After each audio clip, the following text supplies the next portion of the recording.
sur la base de laquelle sénégalais élire nañ ma def ay dialogue décider d'un processus inclusif processus boobu mooy dialogue assise sur la justice dialogue sur le système politique bu ñu jógee ci dialogue bi ma mettre en place un comité d'experts parce que bind yombul ñiy bind c'est des magistrats yoo xam ne ils sont dañu xam la matière électorale c'est des professeurs agrégés de droit c'est des praticiens du droit mais terewul ça ba jusqu'au dernier moment dañuy laalaat les textes rawatina nag boo bëggee def ay textes yu bari war a xool seen articulation war a xool ndax article yi jàll na parfois nga laal ko mu chamboulé yépp c'est pas facile de légiférer il faut que sénégalais yi ñuy seetaan comprendre que processus législatif pour autant de lois qui sont aussi révolutionnaires yombewul noonu bu ñu defee comité d'experts yooyu dañoo dabuwante parce que diggante 2024 mai 2024 ak mai 2025 beneen dialogue ñëw na heureusement ba lu ñu doon waxtaanee yenn propositions yi dafa recoupé wu notamment la cour constitutionnelle notamment le processus électoral ak leneen ñu fusionner le comité d'experts mu reprendre les projets après ñu door a xool nag ça c'est le travail des techniciens lu ñu porté tamit c'est une volonté politique c'est une vision politique ñu def un comité de relecture pour xool est-ce que consensus yi dégagé wu de ces dialogues-là ont été clairement matérialisés est-ce qu'ils ne sont pas en déphasage par rapport ak vision bu ñu porté et que les Sénégalais ont positivement sanctionné le 24 mars 2024 bu ñu defee loolu ba pare dafa am loo xamante ne ñun la engagé en premier chef man le président de la République j'ai tenu personnellement à regarder les projets de loi ci bi ma koy xool entre-temps il y a eu des ajouts parce qu'ils sont en relecture permanente yenn yi il fallait que ñu waxtaane ko parce que il y a un dialogue au début il y a un dialogue en interne et il y a un dialogue à la fin buñ ci paree lay doog a siiwal avant projet yi soxlawuma ci def benn dilatoire dama bëgg que ñu am les meilleurs textes qui soient meilleurs textes yi war a nekk textes yu gën a inclusif moo tax bi ma koy siiwal dama ne texte yaa ngoog yéena ko moom def leen ko appropriation parce que la constitution Moustapha man ëpp ma la ci doole kenn mënoo génne ci constitution boobu parce que loi bu la tënk ci biir dëkk bi ci constitution boobu la tey kon ni ma ci amee wàll mën ko gis en interne noonu laa ko war a partager ak Sénégalais ñoom tamit ñu xool ko ku ci na andi xalaatam te ñu continuer dans l'esprit consensus et constructif bu ñu am depuis le début maintenant que les projets de loi sont là li am solo mooy Sénégalais yi gis nañu le contenu moo am solo Moustapha ñaata at a ngi nii ngeen doon dégg ñuy wax bulletin unique biñ koy wax ba tey est-ce que gis ngeen ñi am majorité jëmal bulletin unique ñaata at a ngi nii ñuy wax affaire fichier bi opposition bi di marche pour accéder ci fichier bi ñun ñi dañ ko ñaxtu diggante 2017 ba 2024 ba sonn léegi révision permanente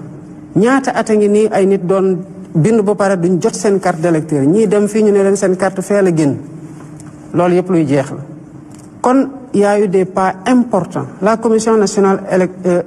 électorale nationale autonome ñu ngi koy remplacer avec une commission indépendante bu nar a jël les prérogatives de la direction générale des élections ñu génne ko carrément parce que li may bañ mooy les suspicions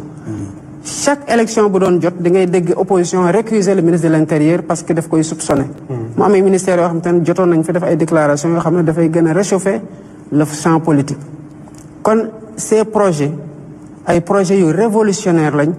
par rapport ak les acquis démocratiques et sur la transparence sur le processus électoral bu leen fàtte ne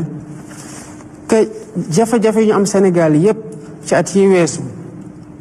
te bu ñu doon xayma lu mu ñu coûté ci ay bakkan léegi ñu mot téeméer ci diggante 2011 2012 ak 2021 2024 yépp question électorale la man loolu laa bëgg mu jeex te bu ci yàlla àndee dinañ ko jeexal parce que conviction la que dañoo war a rendre service à ce pays bañ a calculer pouvoir trop parce que pouvoir yàllaa koy joxe te loolu dañ ci am conviction boo xam ne daf ñuy jox la sérénité permanente ci ñu téye lu ñu yàlla dénk. moo tax li am solo mooy projet yaa ngi fi. ndax am na dilatoire ndax yàgg na. Effectivement, boo xoolee la loi les 4 lois portant transparence les 4 lois sur la transparence annoncé naa ko bi app gi jotee ma xam ne war nañ ko liggéey nañ ko fu mu toll nii les lois sont votées elles sont ok yii tamit dinañ ko voter suivant le même esprit constructif bi nga xamante ne am nañu ko. c'est-à-dire di yaatal concertation yi quoi. C'est nécessaire parce que lu mu gën a yaatu mu gën pour la consolidation dont vous parlez. man dama gëm dialogue. ndax dañ fi fekk dialogue bu ñu ñëwee dugguñ ci politique la ñu commencé woon dégg code consensuel 92 c'était des pas importants bii nii ci code bii foog naa ne bu ñu ci jógee dinañ di wax le code consensuel de 2026 parce que lépp lu nekkoon question de déchéance électorale maanaam naka la ñuy gàllankooree nit bu bokk ci élection lu ñu dindi la yokkal leen ci seeni yokkal leen ci bulletin unique ci misaal bulletin unique bi lu muy andi mooy achat de conscience yu doon andi problème yi ci biir bureau de vote ñu ne diwa ngi ne toog ak valise am di woon ñu pour ñu jox ko bulletin dootul amati parce que ku génnee bulletin boo xamante ne xar kanamu candidat yëpp a ci nekk mais 2024 daf ñu jox leçon parce que dañu def élection mars mandat député yi jeex novembre ñu war a defaat élection bu ñu xayma ci taayu bulletin bi kese ñu xam ne bu ñu defoon bulletin bu gën a ndaw par rapport ak finance publique fu ñu toll dinañu doon def une économie entre 7 et 12 milliards ñu waxtaan ak opposition ne ko dañoo bëgg ñu wàññi taayu bulletin bi def kese tête de liste chaque coalition nanguwuñu ça nous a coûté entre 7 et 12 milliards